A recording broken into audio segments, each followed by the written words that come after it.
Riguarda 171 comuni del Veneto, quindi una parte importante, quasi un terzo, un territorio dove vivere, lavorare, abitarci, andare a scuola, frequentare, utilizzare le strutture sanitarie costa molto di più.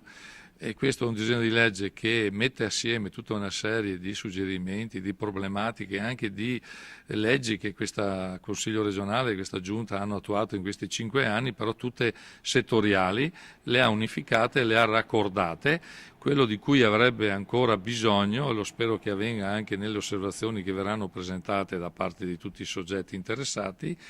è quello di cercare di aumentare la dotazione finanziaria utilizzando anche le risorse che sono state messe in questi anni dal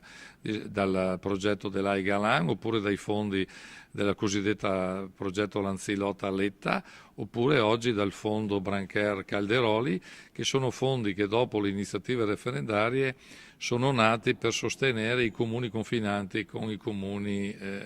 inseriti in territori a statuto speciale. Se noi riuscissimo a fare questa operazione avremo un fondo non di 30 milioni di euro, ma magari di qualche centinaio di milioni di euro,